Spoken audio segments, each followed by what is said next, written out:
Does Saquon Barkley really think he's not going to get booed? I mean, I guess I said I don't expect to get booed. Does he really think that? I think he has a rude awakening coming, and he's also meeting up with a guy named Dexter Lawrence. Most importantly, but, Sunday is war, and he knows that. We got a big game this week, y'all. Saquon Barkley's first game back in an Eagles uniform in MetLife Stadium. Listen, he was saying that he doesn't expect to get booed. I think this guy got something else coming towards him, man. The Giants fans, everyone is going to be making their way into the building, man. Make sure you make them hear you. Saquon Barkley, for us, as you know, great player, made some plays here and there, was the best playmaker on the team for a little while. But ultimately, we couldn't win with him. So I'm really not too distraught that he's coming in a different uniform.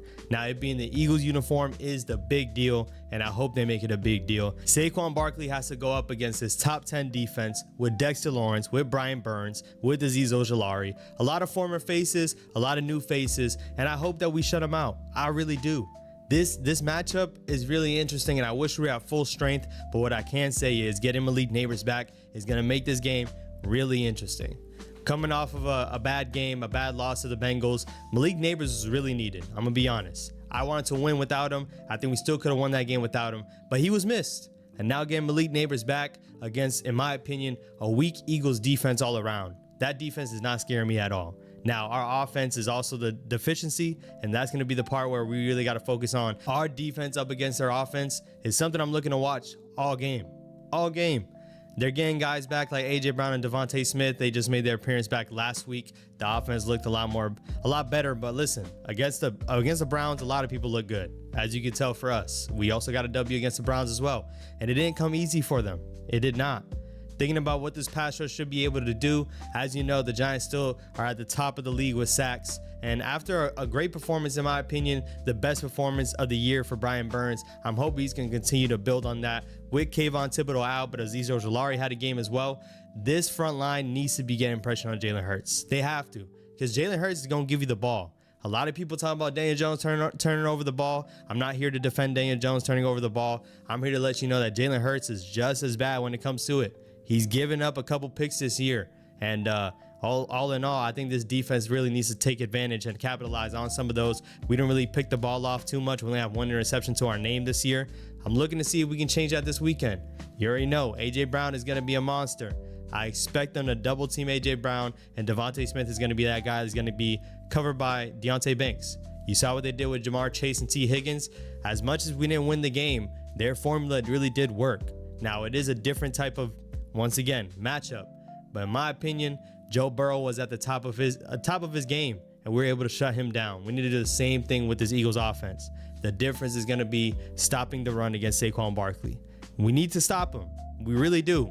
Dexter Lawrence has to be on the field. Other D tackles that are going to be there, Chapman, DJ Davison, need to step up and stop the run game overall. That's how this Eagle team wins. They run the ball. They're able to hit the deep passes when they can, and that's the winning formula for this team. We need to shut that down completely. And if you look at the track record, this Giants team hasn't given up as a defense. They haven't given up more than 21 points yet. They haven't. They need to continue to keep that trend going. The offense needs to put them in a better predicament, a better stance, and not keep the defense on the field 24/7, and also give them a lead. Give them a lead that they can play behind.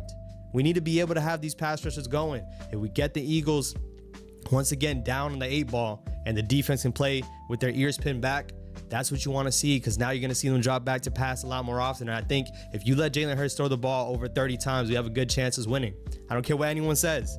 Say what you want about this team. Sometimes we don't show up. You know, we already know there's times where we're up and down. Let it be the first game after Andrew Thomas gets hurt. Watch this offense actually show a little bit of life. That defensive side of the ball for the Eagles is not that good.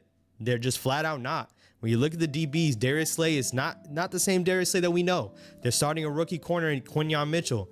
The safeties overall. C.J. Gardner-Johnson, all he does is talk. That's all he does. He doesn't really do too much. He misses tackles. C.J. Gardner-Johnson, all he does is talk. The linebacker play, they signed Devin White and they cut him for nothing.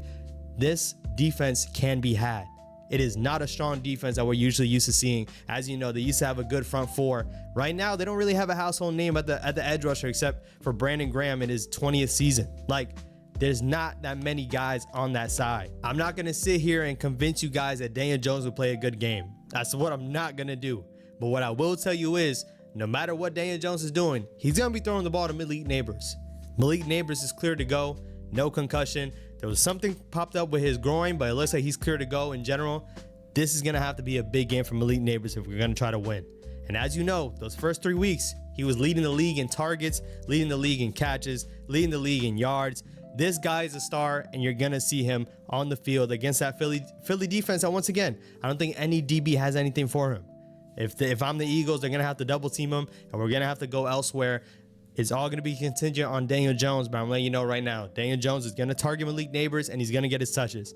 Brian Daboll is going to get Malik Nabers worked in, and no matter how they try to double team him, Malik Nabers is going to get the ball. I expect a big game out of him this Sunday, and once again, if the defense lives up to the hype and the offense is able to hit where they can, we could be walking out of here with a W. We really can. As much as some people are really down on this team, and I'll give you guys all the reason, you know? I'm not going to sit here and tell you that you're ludicrous for thinking that this team is really bad, because once again, you are what your record says. But in my opinion, this Eagles team can really be had. They struggled against teams like the Saints. They struggled against teams like the Browns.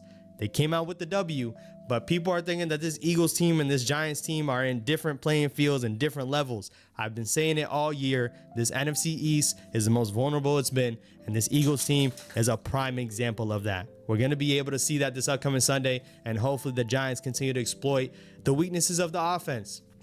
Everything we were worried about, we were worried that we were going to shred it up by the Bengals offense. And guess what? This team, for the most part, only gave up 10 points. 10 points against a Bengals team that was scoring on everybody. There's no reason to think that this defense can't do another performance again, and potentially even in an NFC East divisional game, probably step up to the plate against this Eagles team. I'm tired of getting squashed out. The last time we played Philly, we did walk out of there with the W, and they were fully healthy. They went into the playoffs playing bad ball, and obviously the biggest difference maker is them having Saquon Barkley. But listen, if we are able to slow up the running game a bit and let Jalen Hurts throw the ball, I think we're in a good stance to win this game. I really do. If you're asking me what my score prediction is, listen, the Giants team hasn't given up over 21 points, and they're not going to this game. I got us taking the dub 21-17 G-Men. 21-17 G-Men. That's what I expect. Defense needs to step up. Malik Nabers is going to be able to put up points. Hopefully our kicker makes some field goals and make some extra points in general.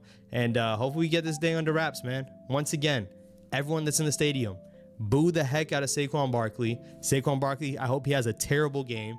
And I hope Jalen Hurts shows his true colors, because all Jalen Hurts is going to do is hide behind a good running game and an A.J. Brown deep catch. That's what he's going to do. Jalen Hurts is not the greatest quarterback in the world. And I'm telling y'all right now, I don't think he's that much better than other guys in this league. And we're going to see that this upcoming Sunday. Hopefully the Giants stand behind my words, man. I'll catch you on the next one. Let me know how y'all feeling down in the comments, man. Give me your score predictions, and I will catch you on the next one, man. Peace.